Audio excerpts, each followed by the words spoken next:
E aí, tudo bem? Sabe aquela sensação de que a vida podia ser mais equilibrada, ter mais propósito? Pois é, hoje a gente vai mergulhar num verdadeiro mapa para transformar essa realidade.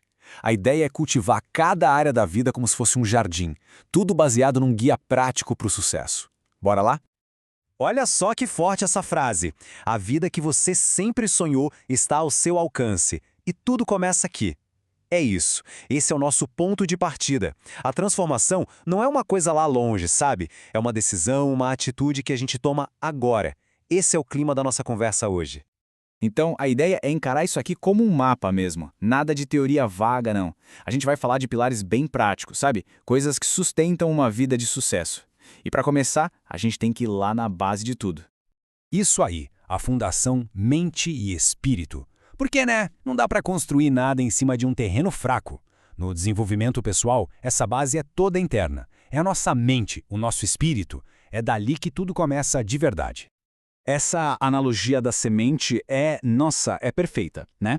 Espiritualidade não é uma coisa que brota do nada. É que nem um jardineiro cuidando de uma plantinha. A gente precisa regar, cuidar, nutrir ativamente a nossa vida espiritual para ela crescer forte e, principalmente, para dar aquele suporte quando as coisas apertam. Ok, mas como é que se cultiva essa semente na prática? Bom, o guia traz umas ideias bem diretas, coisas para o dia a dia. Pensa na oração como um diálogo, uma conversa mesmo. Na meditação, para a gente achar um pouco de silêncio no meio da correria. A leitura espiritual, para absorver sabedoria, inspiração. E a gratidão, né? Que talvez seja a mais poderosa para conectar a gente com o que importa de verdade.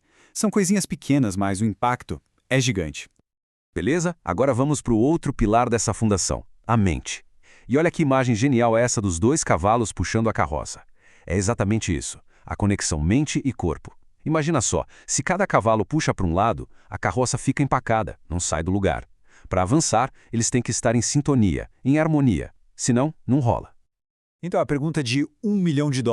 Como é que a gente alinha esses cavalos? A resposta está na programação mental. E aqui tem 4 técnicas bem poderosas. Primeiro, as afirmações, que é repetir para si mesmo coisas positivas até que se tornem verdade. Depois, as visualizações. É tipo criar um filme do sucesso na sua cabeça.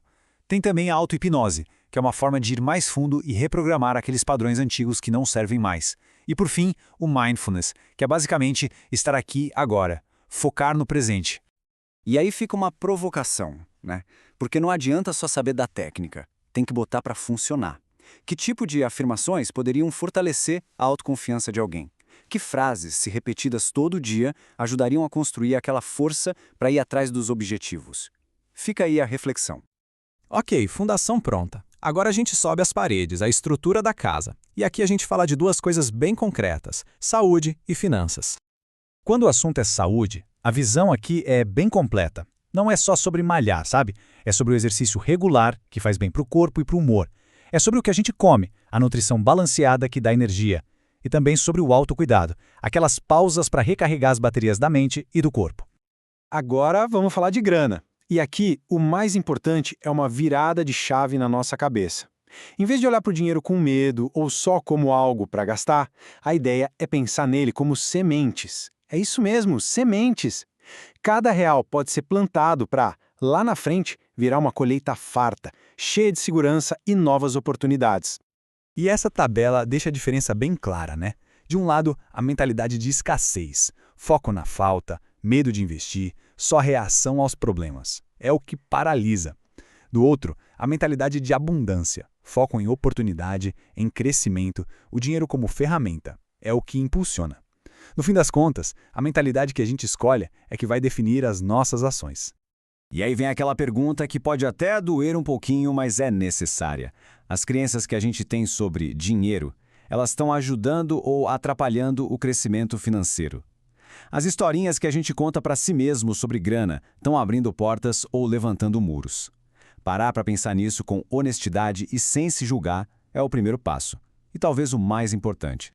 Certo, já temos a fundação e a estrutura da nossa casa. E agora? Agora, a gente preenche essa casa com propósito, com o que dá sentido à vida. E isso aparece muito forte em 2 áreas: negócios e família. Para quem sonha em ter o próprio negócio, o guia desenha um passo a passo bem claro. Olha só, tudo começa com a ideia, mas não uma ideia qualquer. A ideia de resolver um problema real. Depois vem o plano de negócios, bem amarradinho, aí é mão na massa, execução, marketing, gestão e, por fim, o mais difícil talvez, a sustentabilidade. É pensar no futuro, inovar sempre, investir na equipe. E ao mesmo tempo que a gente constrói a vida profissional, tem a família. E essa imagem das raízes de uma árvore é linda e é muito real.